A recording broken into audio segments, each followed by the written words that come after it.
All right. Let's just wait a second. Okay, cool. We got people in here already. Yeah, I mean, let's just hop right into it. Welcome back, Primetime Live. Shay here with Jaden. Jaden, how you feeling? Uh, I'm okay. Most of us, at least at UM here, studying for colleges finals Mhm. and all that. But at the end of the day, we are still waiting on everything with the results on the Miami Hurricanes, which I thought they did. I thought they did their job on Saturday. They did what they needed to do, which is something that we haven't seen in forever. They won a game that they needed to win, and they handled 38-7 is an unbelievable score from what I thought that game was going to be. I thought it was going to be a Yeah. dog fight, like a back and forth, like nail biter in the in cold weather, and they just shut everyone up. A dominant win against a solid Pitt team that was rolling after the win against Georgia Tech. That's a really Mhm. good win, and it's a really good way to cap off a 10 back-to-back 10-2 seasons for the first time in 20 plus years. So Mhm. feel Absolutely. But free. before we continue, got to shout Yes. out Falconer with the 199 super sticker and then the 305.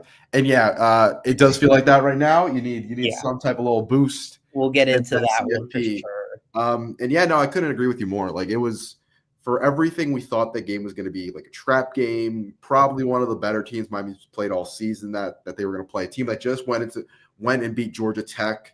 Like that was very impressive what they did from start to finish in that game. Like off the not necessarily fully off the rip, but the second they got rolling in that game, this kind of let it all put it all on them. And everything that we kind of saw was going to be a worry for Pitt.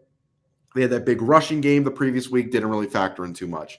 You forced I forget the freshman QB, limited Mason. him. The offense got going. We'll get into I mean just Malachi Tony. That's all I have to say. But Yeah. but like between him, Beck again, we've talked about it. He's playing his best football late into the season, and it's really starting to show as we kind of piled these last 4 weeks on. He's just been accurate, on point, on time. I know he had the one bad interception, but you take that when you have a game like he did, and they were already up 31.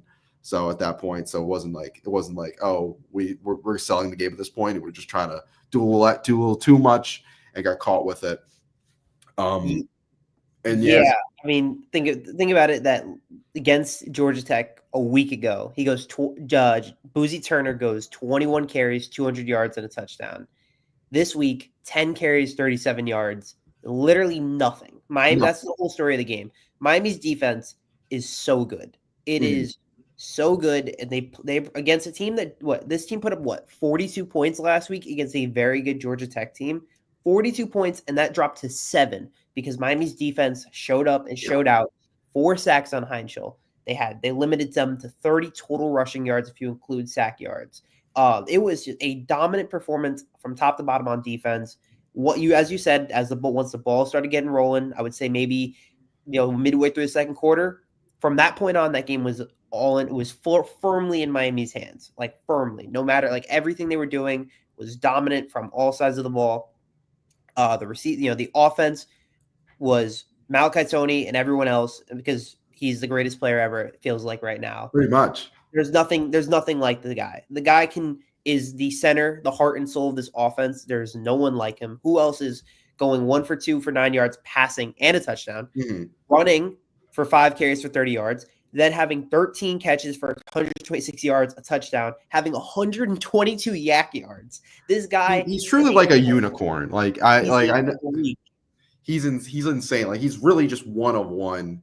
Yeah. We're And done with freshman All American. This is a true like oh All yeah, American talent. all American Like caliber player, just more than just top more five than just any receiver in freshman. college football season. Yeah. We're talking about breaking the freshman record set by Amon Richards in 2016. I believe he finished the year with 970 receiving yards. Just an unbelievable season on 3 phases. He was involved in the passing game, the running game, the receiving game. He was so good in all facets of the game. From week one, when he got that first touch against Notre Dame, and everyone was like, "Oh, they got Malachi Tony, and he looked pretty good." To him at the end of the season being the heart and soul of this offense, the best player on offense, probably, I said this to a couple people, that work with the team. I was like, without Tony, this team might win like 7 or 8 games at most. Like He's really just made that big of an impact this he's season. been a massive, Changed the it. whole freshman class, but Tony Yeah. specifically. Mhm. Dominant performance. I thought, yeah, I mean, you mentioned it with Beck. I think him and his completion percentage for the last 4 weeks, which that was the one thing they kept saying when Miami was at 18. They were like, we need to see some consistency, especially on offense. And for the last 4 weeks, Carson Beck has put on a clinic of how to play quarterback, consistent, getting completion percentage, extremely high quarterback rating, just making the right throws, making the right reads, getting over 250 yards, getting 3 touchdowns easily, and then his running game doing the rest. Because Gerard Pringle has stepped in and has been so good. And I totally forgot about it. The one-handed catch. Yeah, that That's really was like the. that's just who he is. Mhm. It was His one of the touch. difference makers because I mean I know they had the critical third down conversion during that drive earlier on, but like it was third or fourth, whatever it was. But that one-handed catch leads to a touchdown drive, and it's like okay, that's when Miami's offense really started to click and get going, and it's just plays like that really like every game when Miami's needed a play, he's made it, and he's come out and done spectacular things all season long. And I mean Saturday was no different. It was just he is just really insane. There's no like better way to put it. Like he is just one of one, a unicorn. And I mean, just to have him for 2-3 more years as like a cornerstone building block for your offense. And like Falconer said right here, like that's the type of player that you go and recruit who's a little undervalued and he's from your home state and you're from your backyard and you build off of players like that. He's just truly like a cornerstone piece for this offense where whoever the next quarterback is, whoever steps into that position next year is going to know they have that guy. They have that guy. Yeah. With that being said, I think you want to say one more thing? No. I was going to say, with that being said, I think the bigger discussion that people want to get into is this CFP conversation. I was gonna end on it with that like knowing that you have him for those many years and just the way that he has played. It's like these are the guys that you're gonna want more, like you're gonna see more and more of these guys coming to Miami because of how well Tony has played. When you see true freshmen, not only him, Pringle, who had an amazing year in the last 4 games of the year, Bryce Fitzgerald, who had a pick, has been amazing as a true freshman. You see Joshua Moore and Dalen Upshaw they got big minutes. You got to see a lot of true freshmen really playing. It's such a huge look at recruits and saying, in the near future, this could be you. You can play right away, and this could be your spot right away. Like that's to me is massive. But yeah, I agree. I think we should get into the 100%. So right now, not really much went Miami's way. Almost the ACC chaos scenario where Miami made it. Some of it went Miami's way, some of it didn't, but it was like a 0.01% chance we made it, and it didn't happen. So that's kind of what you get. One of the worst hate watches you could probably have when you're rooting against BYU. Yeah. BYU, they're down 14. Exactly. Meant nothing. Oklahoma, they're in a dogfight with LSU. LSU's defense implodes in the last 2 minutes. Their offense was totally inept. Bama, I really thought Auburn was going to do it. They were coming back late in that game. 3 touchdowns on to seal your fate. Yeah, I know, right? Like that, Isaiah Horn just coming out of that game and scoring like a bunch of 1-yard receiving touchdowns. So fitting. It'd be Isaiah Horton that would potentially put ourselves like dead to rights. Like we got no help, and then on the ACC side, when you thought maybe there's a world, and then of course Duke of all teams gets it, and it's like come on. It's like everybody on Twitter is just like, well, should we just change the rules at this point? Yeah, and Anthony, it wasn't just FSU that it was not only beating FSU to put Duke in the game. It was also Syracuse losing to Boston College. So that itself, the Syracuse loss to Boston College is actually the real reason for it. But I believe it was the 5th tiebreaker. It was a 5-team tie at second place for the ACC spot between Miami, Pitt, Duke, Georgia Tech, and SMU. And it was decided by the 5th tiebreaker in the ACC standings, which is opponent conference win percentage. And I have the number right here. Duke's opponent win percentage was 500, I think. Mm-hmm. Miami's was 43, like 0.4375. That was the difference between the ACC championship game, potentially a playoff, a berth in the playoffs, and getting Duke get the spot. Yeah. Duke of all teams. And look, I have a little bit of bias. My brother works for Duke football. I was very happy that he got the spot. I am not happy that of all the teams, like that, this is a total chaos and doomsday scenario for the ACC as a whole. Because if Duke wins on Saturday, there's a legitimate, probable world that no ACC team makes the playoffs. Mm-hmm. Yeah, it's really the world we're living in. Where, I mean, at this point, this season's been so chaotic within the ACC that like, screw it, Manny Diaz goes and wins the championship. Wouldn't put it past this season for the ACC. And yeah, like you just said, they have very good reason. There's no way Duke should make the playoff. So if they win that, whether it's JMU, North Texas, whoever you want out of those Group of 5 conferences, there will be 2 of them represented in this playoff. Yeah. And Miami will be on the outside looking in. But that brings the good question of Falcon. We're going to get to yours later just because I want to stick with this this playoff convo. Is The what about this? Shout out to Cesar Iglesias over here. Do you think Bama's game being close and BYU, does it feel like, is that going to give us any bit where, like, if Bama then loses or gets blown out by Georgia, is there a world? Okay, so I do think there is a world. I do think there's a world where Miami. So I think, let's just say this: if you're a Miami fan and you're rooting for what the best possible scenario where you can maybe finally get that last spot, it involves some scenario of either of Bama and BYU. BYU losing in the Big 12 championship game is a must, has to happen. Yeah, and you would imagine it has to be by a pretty large margin, just so they can get knocked down. If they get knocked down, then you move up 1. Now it's Notre Dame at 9, Bama at 10, Miami at 11.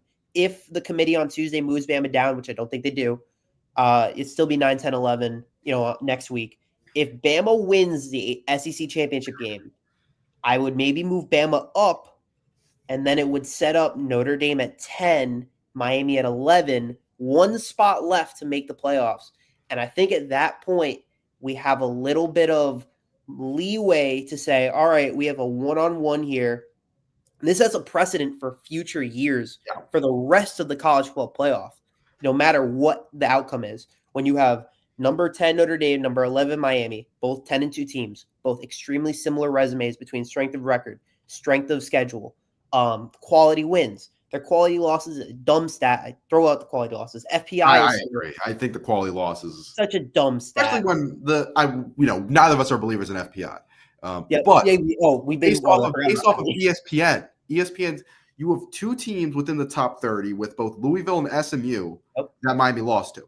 Yep. So it's not like they're teams. There's not like it's not like it's FSU like Bama lost to earlier this season. Like these are still quality teams that Miami barely lost to within the last minute of the game, like the waning seconds of the game. So quality losses, yeah, I get it. A&M's a little bit of a different beast. Miami, obviously, I think is a little bit of a different beast in terms of losses. But to say Miami's losses are bad losses to the point where we got to hold them against Miami to the point where even you finish the season with 4 strong games, and it's not going to really matter because those are bad losses. Mm-hmm.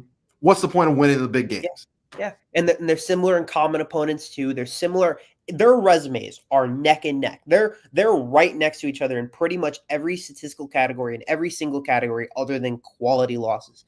But I mean, the overarching thing is there was a head-to-head game being played on the field. A game was played on August 31st at Hard Rock Stadium, and Miami Hurricanes won 27-24.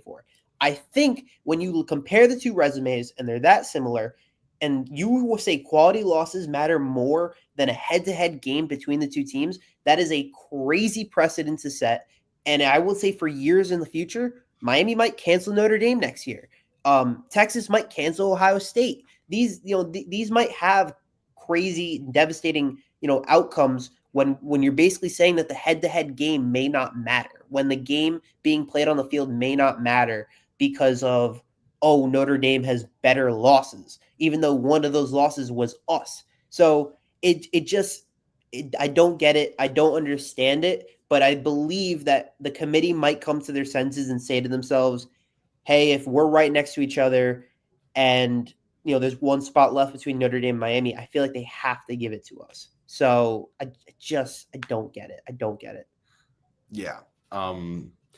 Yeah, it doesn't really make sense because the head to head. I mean, like going back to the start. If this comes down to where Bama wins, BYU loses, and it is Miami Notre Dame Yeah. staring at you at the 10-11 spot. How would you not give it to Miami? Essentially, Yeah. how do you, I understand the committee, Hunter Yurachek and the committee they've been saying it now for a couple of weeks, where it's like, well, we've already compared the two teams, and we still have Notre Dame over Miami. But when there's a direct one-on-one comparison between one team in, one team out, and it's to make the playoff, and you played on the field, and the resumes are this similar, and the head-to-head, and the common opponents, and everything that's matched up, and we've seen it all. It should absolutely go to Miami. And it's not like Notre Dame hasn't been clear cut the best team since week 2.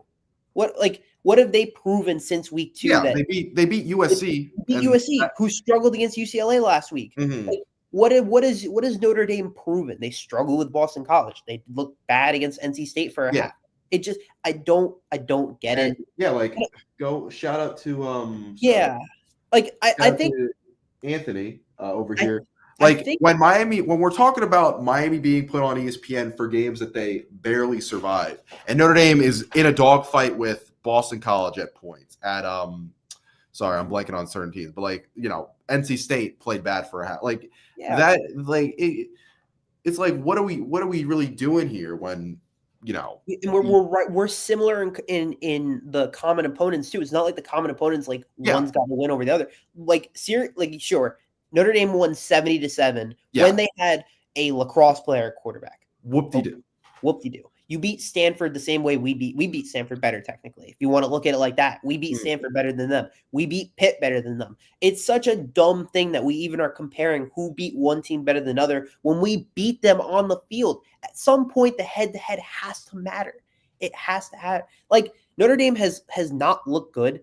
I think Notre Dame is actually a playoff team. I think they've looked really good overall. But when it comes down to a one-on-one situation between Miami and Notre Dame, it has to be Miami. Notre Dame is not. They don't have the wins that have set them well and above Miami. They don't have that. They just don't. Yeah, and just another point. Not that this is all the same because obviously look what FSU turned into down the stretch, but beating teams when they were at their best, ranked during the season. We've done that 5 times this year. I think Notre Dame really only has USC because you look at their USC. I believe was 17. I believe when they beat them. Yeah, USC was 17 when they played. I want to just take a look at the Notre Dame schedule. Yeah, I have it up right now. So okay, cool. Yeah, if you want to put that up. Oh yeah, let me put it up right now. It's gonna look a little odd. It's on the Google one, but that's fine. Yeah, again, if you look at their schedule, it's been mainly games against bad conference. Look at this. So obviously, week 1 you lose to Miami. Week 2 you lose to A&M, or week 3. Then you beat Purdue, worst team in the Big Ten. Arkansas, worst team in the SEC. A Boise team who somehow found their way into the Mountain West Championship. Boise is not a very good team. They ended up finishing with 7 wins, but they're not that good. And they also beat them when Boise was at its lowest. NC State, who Miami actually played better against. USC, who that's their best win. I'll give them credit for that. They struggled with Boston College. Yeah, you only beat Boston College by 15. The worst team, the second worst team in the ACC, and they won by 15 on the road. Just a Navy, cool. Pitt, another decent win. Miami actually beat them by a higher margin. And Pat Narduzzi specifically said, "I do not care about this game. I don't care. This game is not a must-win. We don't care." They won by 63. Also had a lacrosse player at quarterback. And then Stanford, who Miami beat in a similar way. So this schedule is not far and away better than Miami. It's just not. It's to call it that much better, to call it that much significantly a better team, and that the head-to-head doesn't matter is ridiculous. Yeah, and so that'll be what the question is, as we'll see it tomorrow if Miami moves, if there's any changes. But I think well, this is actually a good question, Shay. Of the top 5, who do you actually see as I just want to take a quick look that really do scare you overall? Because I would say Ohio State, obviously. Yeah, I think the obvious answer is Ohio State. They haven't really taken a fall off. Their defense has just been ridiculous this season. Yeah. Yeah, no, exactly. Like Charles, like Notre Dame's opponents have a. I mean, I got to check what ours would be. So It's probably similar. it's probably similar when you think. That's a good point, but it's probably Yeah. similar just because the bottom teams are that So bad. I would say I would say Georgia scares me relatively. They look Mhm. really good. And Ohio State. Other than Georgia and that, Ohio State. Other than that, like going I think it's through pretty wide the open. full on top 10. Oh well, I think bring Ole this up. Miss. That's Do, too. That was the other thing I was thinking of. do we think Ole Miss is gonna potentially fall out? I'm gonna say no, and I know a precedent was set with the FSU situation and all Yeah. that. This is in my opinion, it's a little bit different, and I only think it's different because when Jordan Travis went down with his injury against an FCS team, they had to play 2 more games. They had to Mhm. play 2 more games, and they got to see what FSU looked like without Jordan Travis. If FSU looked really, really good in those 2 final games, including the ACC championship game against Louisville, that they looked really good, then I do believe that FSU would have gotten that 4 spot. But they looked like a totally different team without Jordan Travis. Yeah. With Ole Miss, and Hunter Yurchek said this on Tuesday, he said if Lane Kiffin leaves after the Egg Bowl, we can't technically knock them because we haven't seen Ole Miss play on the field without Lane Kiffin. So, and also, yeah, FSU didn't drop into the final ranking. Ole Miss wouldn't drop until after the fact. So I don't think Ole Miss drops. It is another potential way in. I'll say one more thing, and I this is a very funny one. More of a if you really hate Notre Dame, like a lot of us do, if you think that there's no way Miami gets in and you kind of want chaos, like I want chaos because this whole sport is just chaos. If Bama wins and BYU wins, Texas. we're all out. We're all out. Notre Dame's coming down with us. Mhm. Yeah. Yeah.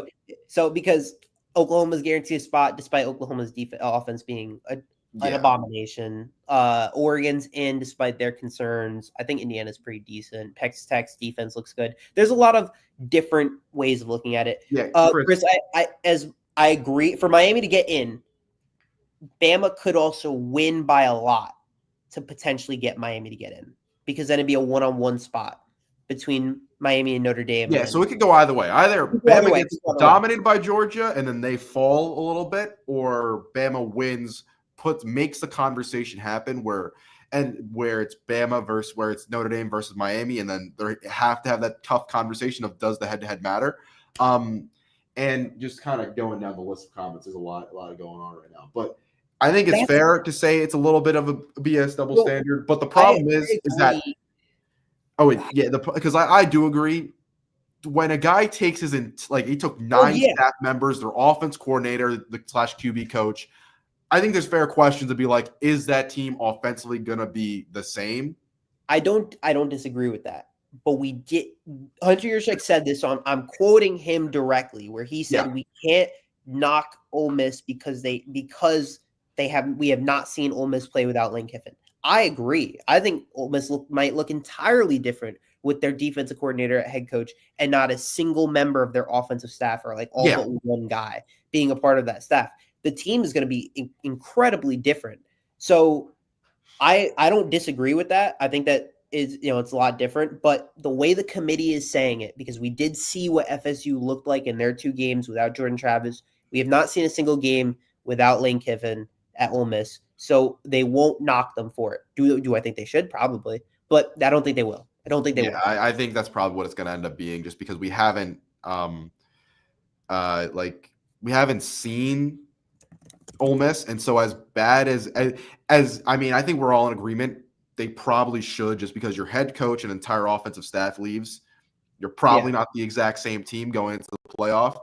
They don't have evidence of that necessarily. So like we said, we saw what happened, what FSU and their offense looked like post Jordan Travis injury. So I have the numbers on here from that FSU year. They had 224 total yards against 5-win Florida, and they won by 9. And then in the SEC championship game, they put up with a different quarterback playing. This was Brock Glenn, had 219 total yards and won 16-6. So clearly a different team that FSU was. So from that alone, we don't know what Ole Miss will look like when Lane is gone. So it's like we don't know. It's impossible to tell, and I that's one of the things that the committee is going to just. I think I agree that Hunter Yurchek might be totally lying out of his teeth, but if he said it and he changes his mind, another crazy precedent set by the committee. This whole season has been chaotic. It's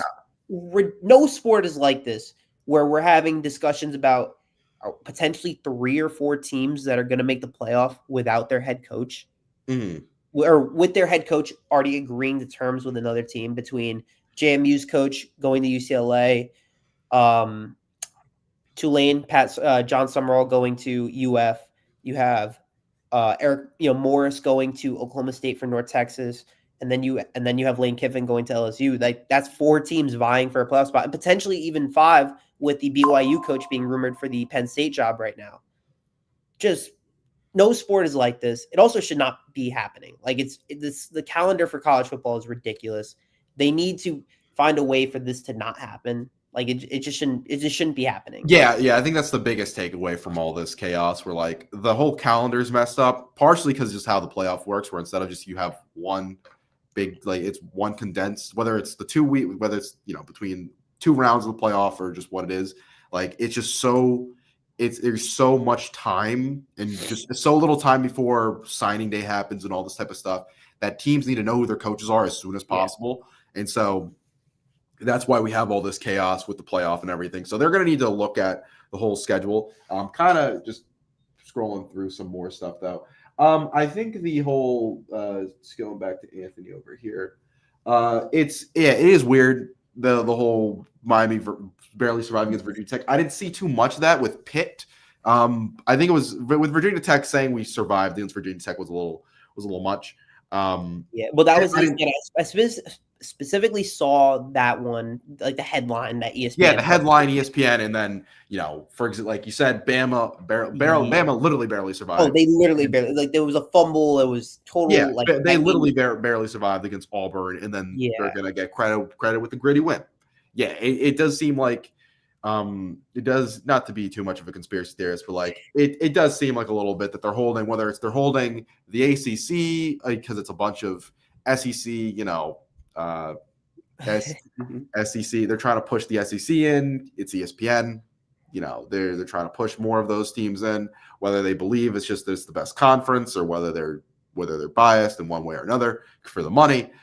It's clear. I mean, you can see where ESPN's going for game day in the last week. The Pitt one, I didn't see it. I saw. From the Pitt one, I didn't see. I didn't see anything. I saw from Notre Dame fans, and that's because Notre Dame fans we're just bickering. We're just bickering back and forth between them because ideally, I think you want both teams in, but Notre Dame has to say to themselves why we believe that why they believe they should get in, and we believe why we should get in because of all of that. So everyone, we have our own sides. There's never going to be like I've changed my mind. That's not going to exist.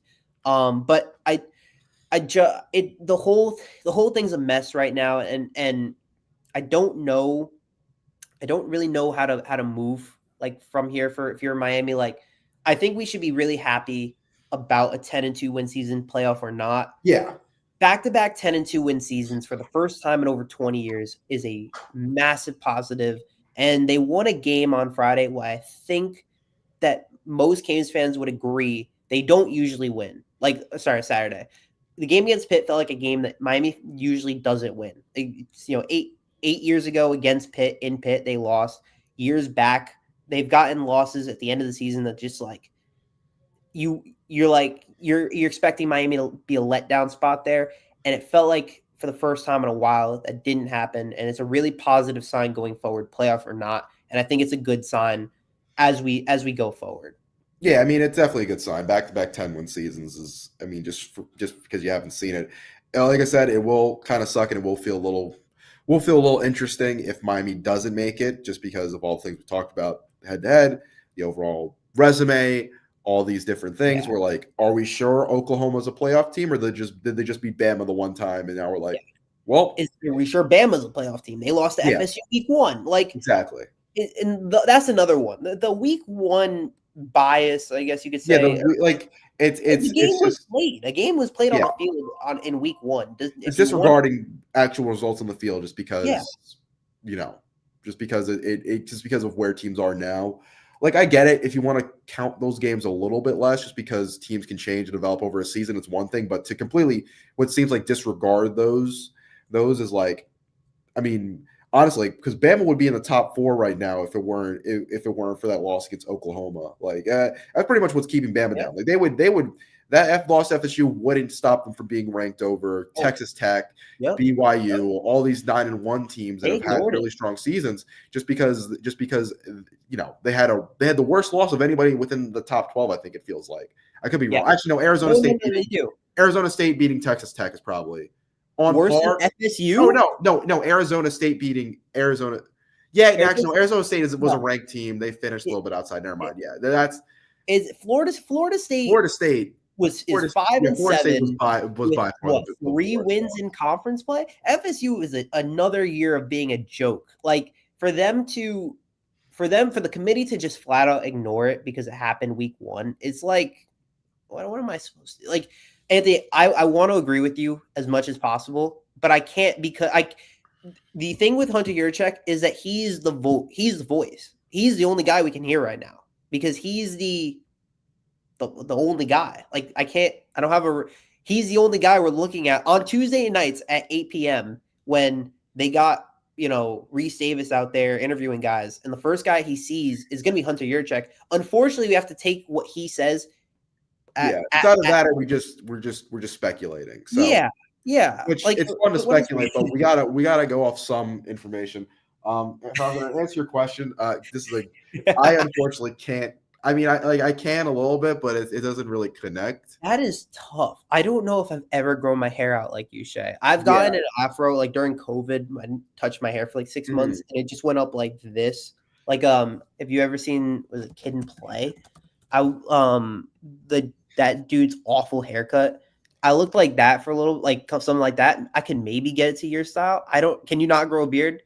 Not really. Like, okay. it you can see the stubble over here. Like, it exists, but like it doesn't ever like connect like right here. So it's just like I'm just never gonna bother. It just yeah. So Falcon, I'm sorry about that. Yeah. We'll try for next season. We're gonna go away. You're gonna not see us forever, and then we're just gonna I'm gonna shave my head, get close to Jaden, and he's gonna grow his out like that. Yeah. Do you think there is a legitimate SEC and Big Ten bias that we're kind of seeing right now? It's clear, because if there wasn't the feeling, Anthony, we're gonna get to that question too, because Falconer asked about it earlier.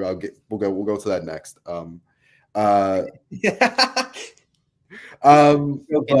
Joking. But what was I saying? It does feel like, because for there to be 5 or 6 SEC teams lined up to play in it, and we're talking about maybe 3-loss Texas gets in. Vanderbilt I don't think Vanderbilt's going to get in, but Vandy right on the outside of it too. Mm-hmm. It does feel like it. Like, at this point, let them have their own playoff and go crazy. like just to decide which 1 or 2 you want out of there. Just because when you have a conference. Falcon is the earth round. Like, it's kind of a little bit obvious. Just asking questions here. the Big Ten one doesn't feel as bad, just because like the only way we'd get anything crazy is if Michigan beat Ohio State, then there'd be that conversation. But for the teams there, they feel like Oregon hasn't really played anybody, so that's fair to question if they should even be there. But they did beat USC, but aside from that, Oregon really hasn't played anybody. But they're 10-1. They have the history of kind of stacking those types of seasons together. I don't think Texas is going to get in over Miami. I'm just saying, the conversation after Texas beat Texas A&M is like, could they get in? Could they sneak in? Is it are they complaining about, are we going to get punished for playing a big game earlier in the season from out of conference? So there's that type of stuff. Yeah, and technically, I do technically agree, because at one point they were at 10. Like, at one point they were at 10, but at the same time, you shouldn't lose to Florida. And the Florida loss is like it's pretty much, it's like the FSU loss. Like, it shouldn't, and it shouldn't like discredit you that much. It should discredit you a little bit more than other losses, just because like they're bad teams you lost to. They're genuinely bad teams. They're not just like they're not They're not like 8-3, 9-win teams that you lost to, even though you were big favorites against. They're bad football teams that you lost to. And so for those losses to kind of be disregarded, which I agree, I think the Florida loss should disqualify Texas, but the conversation is coming up. Should Texas win? Should Texas get in? And when that conversation is happening, it does seem like there's a clear SEC bias in terms of we want to get as many of these teams in here as possible. And that's what it feels like it's leaning towards as of right now. And I think we're seeing that as well with big conferences. Like, I think A&M is a good team, but A&M hasn't shown that they're a good. Like, they played the bottom. I believe they played of their 8 conference games. They played 7 of the 8 bottom teams in the conference. That is ridiculously hard to do, to get that much luck to play the seven of the lowest 8 conference teams, and then your only loss being a team in the top bracket, which was Texas. But they're one loss team in the SEC.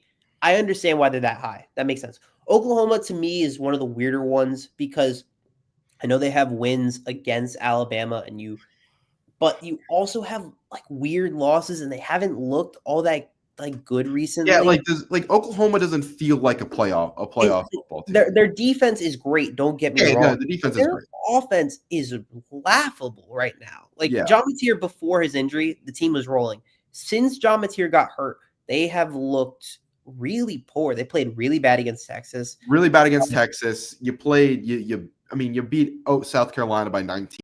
You only scored 26 in that game. You lose to Ole Miss. Yeah, they had a decent enough game against Tennessee, scored 33 in that one. But Mateer, 159 and an interception, does rush for 80 and a touchdown. Like, their offense just hasn't felt like Oklahoma's winning like Virginia. And like, do we consider Virginia a top tier playoff football team? No, but like if Virginia had a win over Miami, maybe we would feel differently about Virginia. But Virginia does Oklahoma has the win over Bama. And that's pretty much the crux of their season. They have the win over Michigan, but I don't think anybody takes Michigan too seriously. So it's weird. Oklahoma, because Oklahoma was pretty much we were like Oklahoma's gone. They're done for the season, and then they went against Bama, and now it's like, well, now they're a playoff lock, which it feels so weird. I do feel. Obviously, I do feel there's an SEC bias. I think for Miami, unfortunately for Miami, it's like it feels like you almost play by a different set of rules and you have to overcome it. And when you lose, I keep looking back to the 2 losses and I say, what would you change out of any of them? It's the Louisville one by far. Like, because of the way that the season's turned out, like SMU actually turned out a team that I thought they were going to be a very positive top 25 team that we thought they were going to be in the beginning of the season. Louisville, on the other hand, the fact that you lost that game in that way, if Carson Beck doesn't throw 4 interceptions, and even just if he throws 3, but not that last one, So that one obviously is gonna creep in your mind a lot, and it's like, well, there's nobody to blame but yourself aspect for Miami. You shouldn't lose to Louisville and SMU, but let's also not act like Louisville and SMU are bad teams because even look at what happened on rivalry weekend. When the SEC, they got dominated by 2 ACC. Like, Louisville destroyed Kentucky, and Kentucky almost beat Texas at some point in this year. Clemson beat South Carolina. South Carolina was neck and neck with a couple teams at some point in this year. So to say it's crazy, I think more or less that they call Louisville and SMU bad teams, but if you were to put those 2 teams in the SEC, I think they hold their own. I think the SEC is not as good. It's not as really like top to bottom the best ever that we've ever seen. It's really not that great anymore. Like, it's good, not great. Yeah. And another thing that's interesting, Anthony's been talking about this a little bit in chat, is like, it's not our fault, but obviously, like, I think it's kind of happening to both teams a little bit, right? Yeah. Because it's like, it's just hard to. I think it's like when we're looking at wins now, you consider where those teams ended up, and so Miami's going to get credited for the good wins that like FSU should be held against Bama because they turned out to be a bad team. So that shouldn't. At the end of the day, FSU was really only in the top 25 because we were like, oh, they beat Bama and they scored 60 against Kent State. So maybe they're actually really good in back. And then we saw as the season went on, including that week before they played Miami, that like they were on a they weren't really a top 25 team as we kind of worked through the season. They weren't through there by like halfway through the year. They were out of it. USF, I got to see what USF's final record was. They kind of fell off and didn't like they were here like they lost to Navy and then they lost to Tulane. They lost, so it was like up and down. Yeah, they're still a 9-win team, so they're not top 25. The big question though is like, how do you want them to grade ranked wins? If you want to grade them when at the time when they were ranked or like after the fact, like currently. Yeah, because I think currently Pitt's out of the top 25. If like when we'll look at it next week, they'll only say Miami has one ranked win, which is Notre Dame. But at the time of playing, they have 4. Mm-hmm. So it depends on how it needs some consistency because they're still giving. I actually didn't know they were 9-3. That was they finished the season 9-3, so they finished clearly way differently than FSU did. But like Oregon is still getting credit for their win over Penn State when Penn State was number 3 in the country, and now Penn State's a 6-win team. Although I potentially think they might deserve that because Penn State wins that game. I think Penn State's in the top 5 probably. I don't think Penn State collapses without that loss. Probably not, but at the same time, I just need some consistency. I need to see some. Yeah, you need consistency. You count the games as they were played of when they were. You beat Pitt when they were ranked. You beat at USF. You beat FSU when they were ranked, and you beat Notre Dame when they were ranked. Or it's you beat them. Where are they right now? And you have to find that balance. And if you do, it has to be consistent with everyone else. So the committee hasn't really been clear about that at all. They're not clear about much. Let's be real here. Yeah, I think the problem is right now is that there isn't a clear and obvious like guideline of what we should be looking for, what they go by. It's more just like what they feel like on the season, how they see this team, how they see these teams. And that just allows us to be like, well, I guess you can let 5 or 6 SEC teams in because that's your criteria this year. So there's not really much we can do about it at this point. I agree, but at the same time, like I'm going to pull something up here because I keep seeing this and I think it's very true. They have their own criteria about what goes into who goes in or not, and it's up here right now. And we can go back to the Notre Dame Miami comparison. Strength of schedule. It says the committee will select the teams using a process that distinguishes among otherwise comparable teams by considering strength of schedule, head-to-head, comparative outcomes of common opponents, and other relevant factors. So strength of schedule, Miami and Notre Dame right next to each other.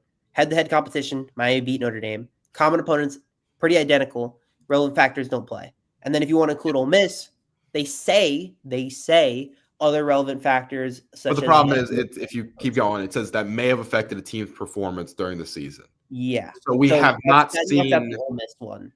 So yeah, that's why that they might not consider it for Ole Miss because they have that caveat of it has to affect the team's performance, or actually, okay, well, let's say or likely will affect its postseason performance.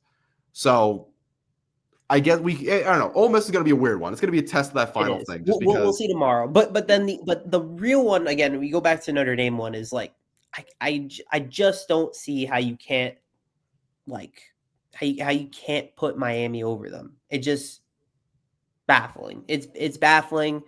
Obviously we're going to be homers. We have to. It's kind of our job here. Oh shit, my bad. But at the same time, like I don't really know. Where we move from. I don't know how else we can say it. We're 10-2, they're 10-2. The comparables are right there.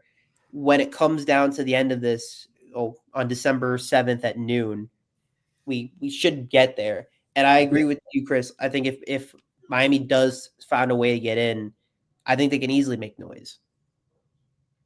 Yeah, sorry, I'm looking at my phone. Miami gets in easily a dangerous team. Like I think when you look at what this defense is, the skill players on offense. I mean, everybody who talks about this team has said it. Even I'm blanking on the guy, the guy with the glasses. Why am I blanking on his name?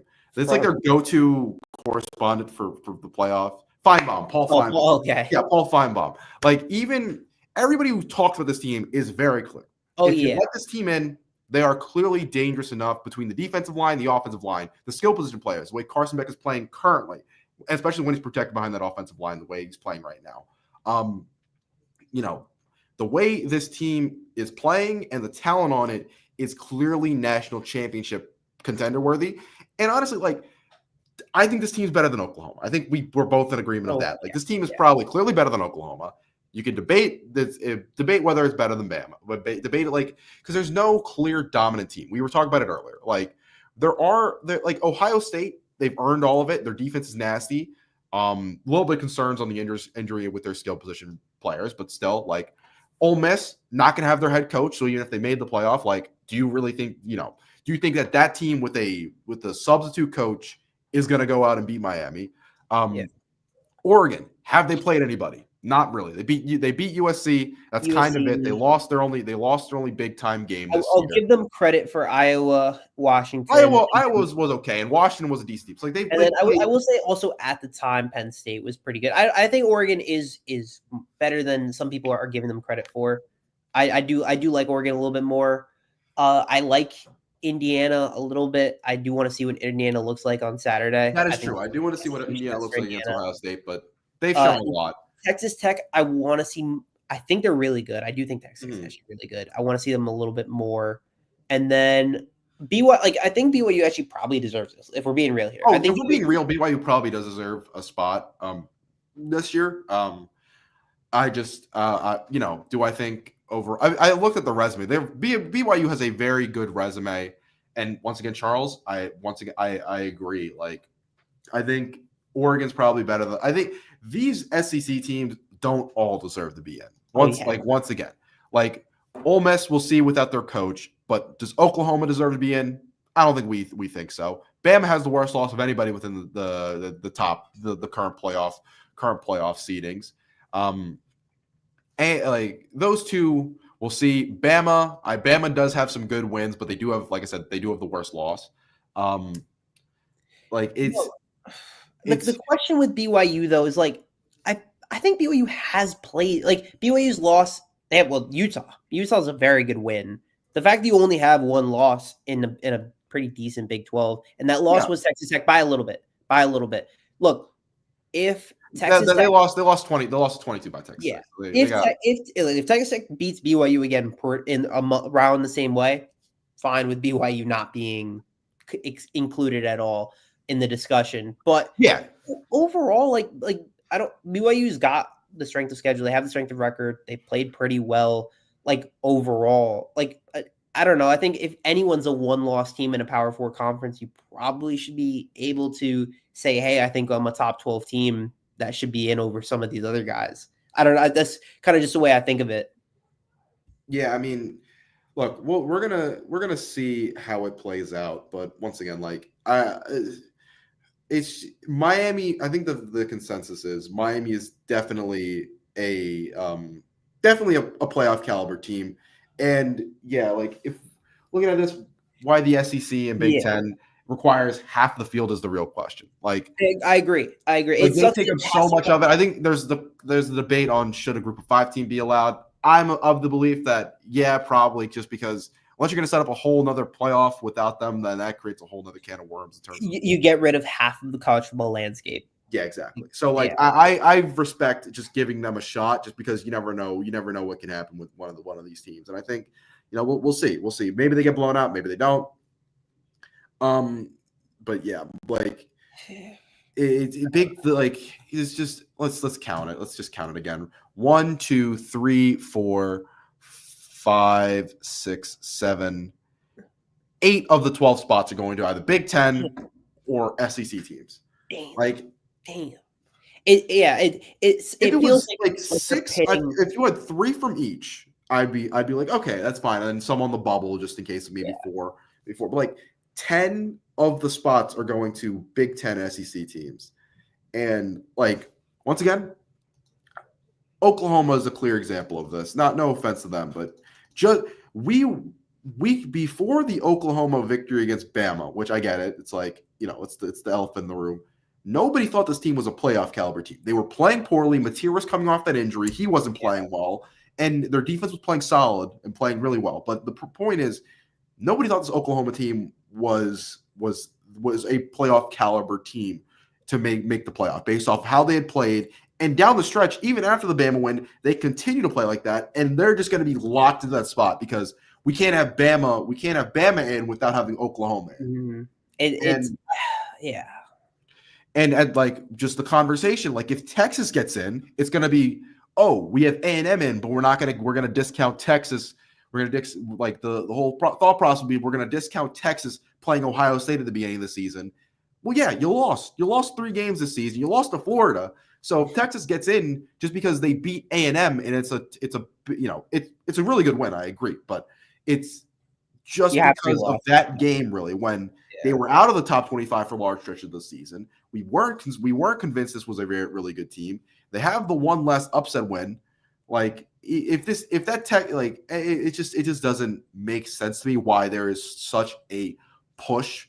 I mean, it does make sense to me. It's the ESPN money. Like I get it. There's a bias. But it just doesn't make sense from an actual way you're playing the games on the field, and the reason is they put out. Like it just feels like it's inflated. The SEC and Big Ten are obviously inflated. I think this year it's fine, the teams they have in the Big Ten coming out. Like they're all one loss or fewer teams. So like I get it. But like it just, I don't know. It's just too much. I agree. I think it does feel like, as much as we are in this Notre Dame debate, it feels like we're only in this debate because they're not allowing us to do a direct comparison to some of these SEC teams, even though I think we should. I think it's like in a perfect world, probably us and Notre Dame probably deserve to be in instead of Bama or Oklahoma. Bama, Oklahoma. Like, Bama, Oklahoma, they just keep looking like, come on. What exactly have they proven?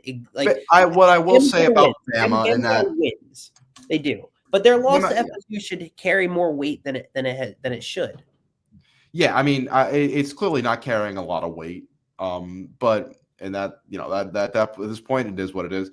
But Bama has enough top 25 wins to kind of prove it. Like you beat Georgia. You beat Vandy, who's I don't think is a playoff team, but it's still a really good team. Tennessee, not a playoff team, but still a top 25 team. And then the Tennessee one kind of bothers me. Is more or less Tennessee. To me, that's one of those clear things of SEC bias, because Tennessee doesn't have a win against an above 500 Power 5 team. All their losses are to above 500 teams, and they somehow were able to stay ranked for the entire that was ridiculous. Like Tennessee being, I mean, that's the fair criticism. Like Tennessee being Tennessee's as long as they have been. Tennessee's as quality as Louisville. They're as a quality team as Louisville. Easily, yeah. And they're going to call Louisville a bad loss, but they're not going to. Tennessee is a fantastic win for Bama. Like, come on. LSU wasn't that big of a win for Bama. Yeah, I mean, but like you said, they're like you just mentioned right there. There's some not great wins over here. You only win by 11 against LSU, not a good team. Only win by 7 against Auburn, not a very good team. Only win by 7 against South Carolina, not a very good team. Only by 3 against Mizzou, not a very good team. Like it's just like those Mizzou's a more than they're also an okay team, probably on the same tier as Tennessee, I'd say. Where they're cool, and they somehow once again SEC bias. Look who snuck in at the very end of the season into the top 25 rankings, Mizzou. It's just Bama. I agree. Bama has one great win this season with Georgia, and then some other okay wins. I would call Vandy a good win. Vandy is a quality enough win. I wouldn't call it a great win, but Vandy's a good win. But you lose to Oklahoma, who. I want to actually just check. Where was Oklahoma ranked? They were about 12, I think it was.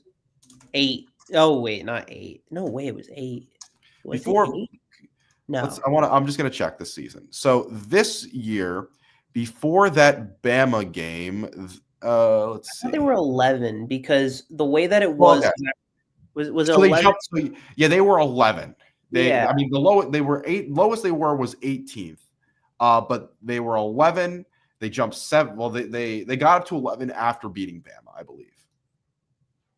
Let me just double check the week by week. So I'm pretty sure it's 11 because I remember saying that we needed We needed Oklahoma to lose. So Oh that wait, no, yeah, you're right. Yeah, because they beat playoff. Tennessee. They jumped to Yeah, 11 after beating Tennessee, and then they you played thought that was Bama.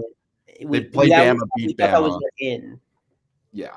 and it wasn't. Um, So I, yeah, it's frustrating. I don't think we can really be like. I think there's only one. There's only one real path that we have, and we keep mentioning it. So it's like, other than that, for Canes fans, I really don't think we should get our hopes up. I think it should be like hoping it's for the best, seeing what happens on Tuesday, yeah. kind of thing. I do want to return before we go. I want to Yeah, return to one quick convo because it was brewing about up here. Falconer, I agree. Like, and this is from most of the sports media pundits have sided with Miami. Yeah. Like, so we have the media favor. The media favor probably won't change. It's different. It's different than like last the year for city. sure.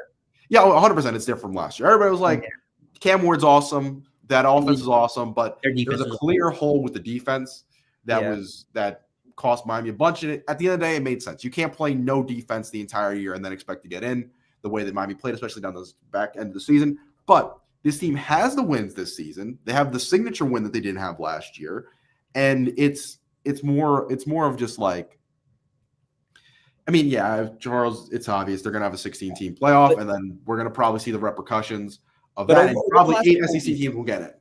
Like over the last 4 weeks. Continue. Sorry. But yeah, but over the last 4 weeks, what this team has looked like consistently. I get the weird middle of the season, but those were last second losses in both of those. But these last 4 weeks, this team has looked like they looked like the first. What was it? 7 weeks of the season before the loss, something like that. Whatever, 5 or 6 weeks, whatever it was. Like, and yeah, like this Hurricanes defense is one of the best in the country. Yeah. This offense might not be one of the best in the country, but it's still a really good offense. Like with the skill players, Chris, I can say that the ACC screwed us, but I can't say like those rules have been in there for a minute. So like, yeah, would it be?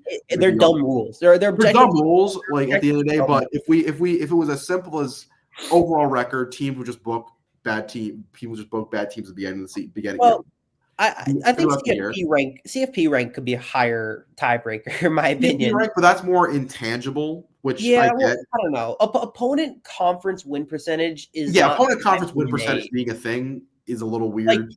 Like, because Miami is forced to play FSU every year and Virginia Tech every year, we kind of get screwed out of that because Duke is forced to play all the North Carolina teams, and like they get that over that. So it's like, Falconer, thank you for 305. I think yes, and I would say yes if they do set a precedent and say the head-to-head games don't matter, because the head-to-head games don't matter, or if the quality wins don't matter, you're going to start seeing less and less really big matchups in week one, because then they're going to start saying that the week one games don't mean anything, and that would be a problem, in my opinion. So, yeah, Charles, we were talking about that this is a really big positive to have back-to-back 10-win seasons. You're headed in the right direction. I think, next year is a huge year to kind of I think next year's ACC championship has to be a minimum, at an absolute minimum. So, and it will be interesting just because all these,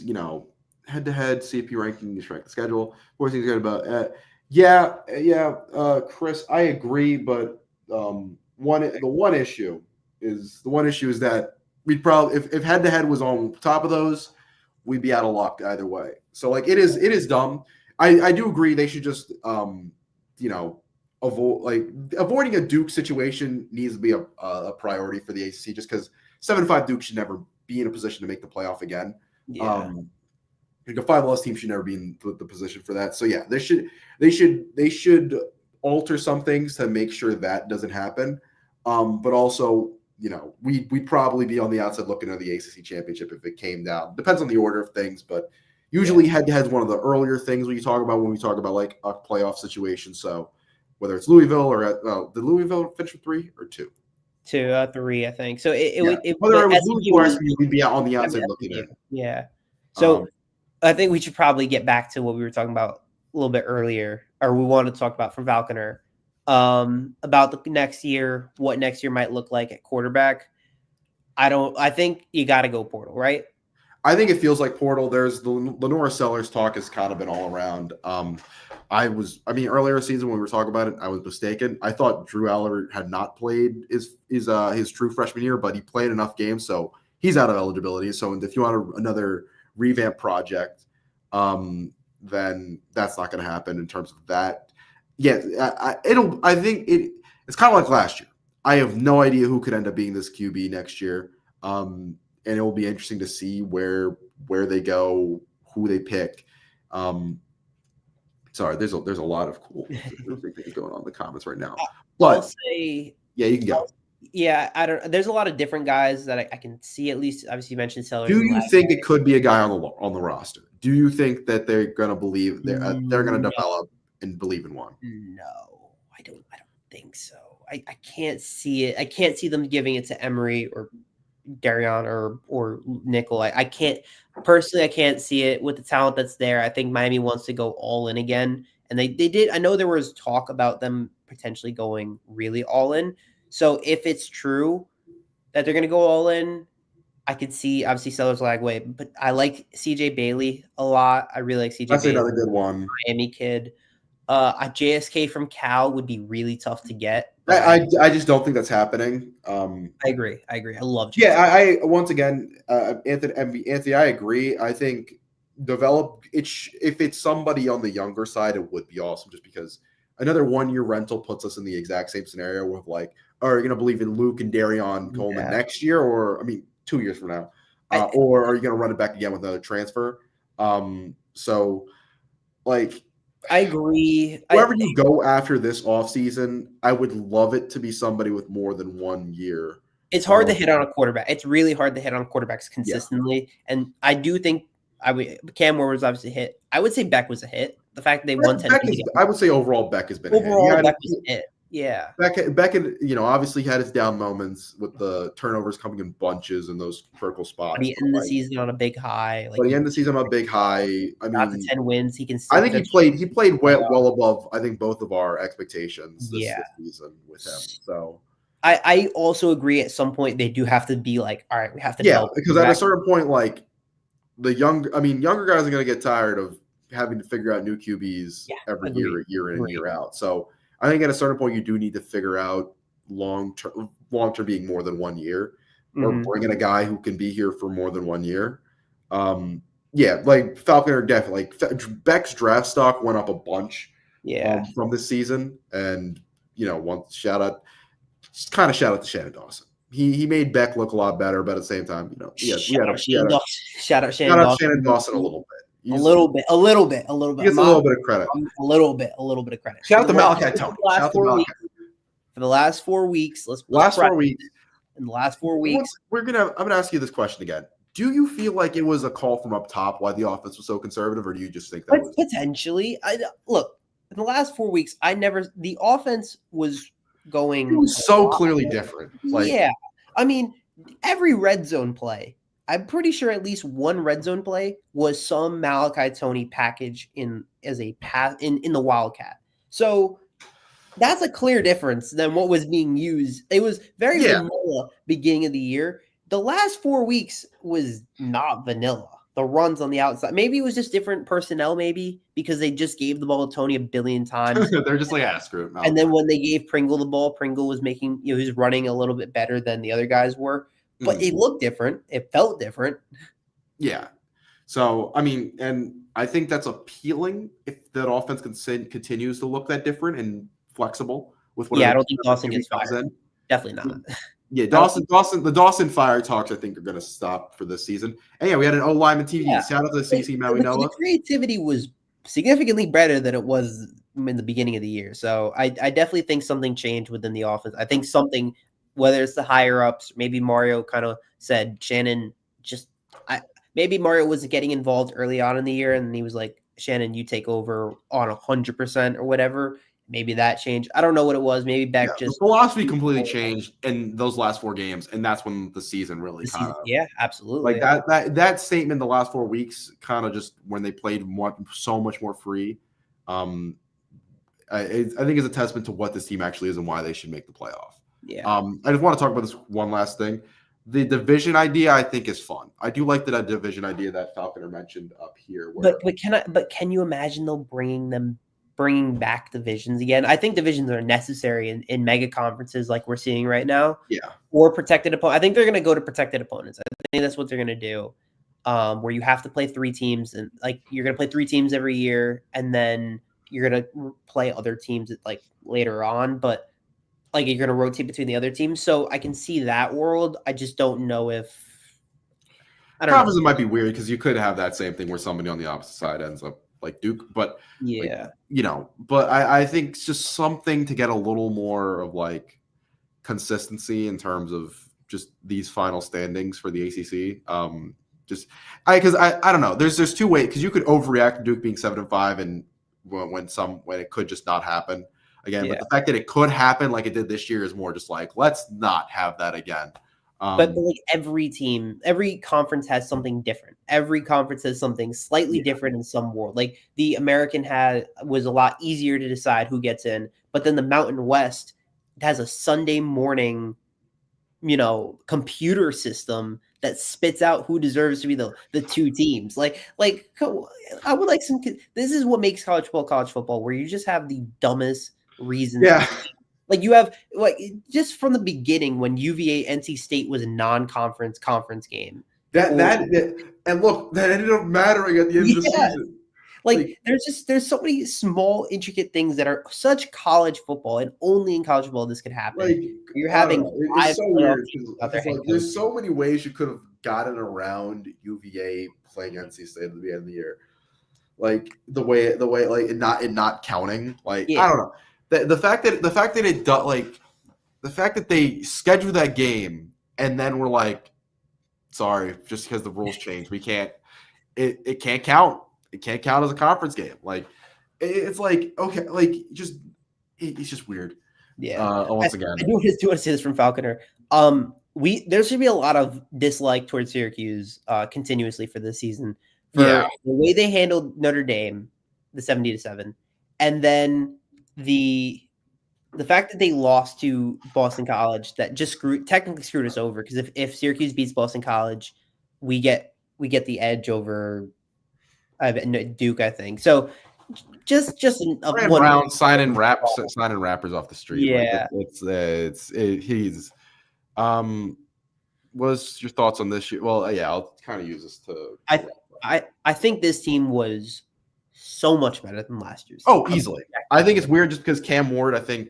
If you put Cam Ward Cam Ward was on the next spot, this team is amazing, unbelievable. So I think I think the personnel around Beck this year is actually better than last year. Honestly, I kind of agree. I mean, center and Brockermeyer's had his issues. Yeah. But aside from that, like overall, like I think the skill, like Tony, I don't know. It's crazy to say Tony might be better than Restrepo. I think Tony was a top 5 receiver in college football. Like to me, I thought Cam Ward elevated these guys. I thought he elevated Restrepo and Lofton or and Arroyo and Jacoby George. I thought he elevated those guys because they're not doing that well in the league right now. Like Damian Martinez was pretty good towards the end of the year, but like I think I would say that this year's Pringle and Fletcher, CJ Daniels and Tony, I think they're better, and Arroyo are better personnel guys than what Ward had, but Ward was a significantly better quarterback that elevated his guys around him. Yeah. I think Ward elevated guys. I don't necessarily agree that Beck will be better in the NFL. I know he's a more pro style QB, but I don't know. I think Cam Ward is just literally in the dumpster fire of an organization that's kind of some Titans, and true. I'm hoping they get things turned around. But Beck's talent, and every week you see the flash throws, and you saw it against Seattle in stretches in that game. Not necessarily last week against Jacksonville, but Cam Ward, I still have a lot of faith in Cam Ward's ability to kind of break out, whether that is with the Titans or he has a career renaissance somewhere else. I don't really know, but Cam Ward, you can see the talent week after week with him and the ability to make the crazy throws. I know he has to be a little bit more consistent, a little bit more accurate, but there's just something special about his arm and what and his kind of instinct to just go out and make plays. That's the one difference. That Beck is last few weeks he's moved a little bit more, but I think overall like the off script ability and not having that as part of this offense when things got tight. Once again, like also Beck's decision making when he's pressured and things aren't going great, the turnovers come in bunches. That's also another concern I have with him in terms of comparing them as prospects. Mm-hmm. So overall, I think most of us are in agreement on this, but Cam, I think is a better prospect, and I have hope for both of them in the NFL. Obviously, I'd love to see Canes do well in the pros, but I like Cam a little bit more as a prospect and player, just because I love the off script stuff. I agree. Going back to the topic of this year and last year's team again, I think the offense. If you put Ward with this offense, unbelievable offense. But I think defensively. No question about it. It's not even close. From a coaching aspect to a talent aspect, like just every single thing you could think about. Yeah, just a night and day change. Like the fact that you had Keontae Scott looking like Keontae Scott and Jacoby Thomas playing the way they did as transfers, like Bain and Mesidor, like right now. Bain and Mesidor consistently 1 and 2 like defensive ends in the draft next year.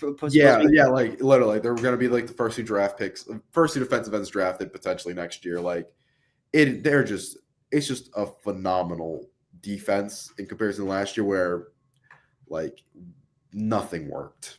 Shout out Corey Heatherman, unbelievable. Shout out Corey Heatherman. Honestly, might be the biggest acquisition of anything. Nuts. Of anybody. Yeah, and, I thought special teams was going to be a legitimate issue. Carter Davis, great year, young man. I really thought that the loss of Andy was going to hurt. It did not hurt as much as I thought it did. Because I think the loss of Andy didn't end up hurting too much. Obviously, I'd love to have a kicker as good as Andy, and Carter Davis did very much. Did a very, very solid job this year. He missed like 1 or 2 kicks, but there weren't in like critical situations.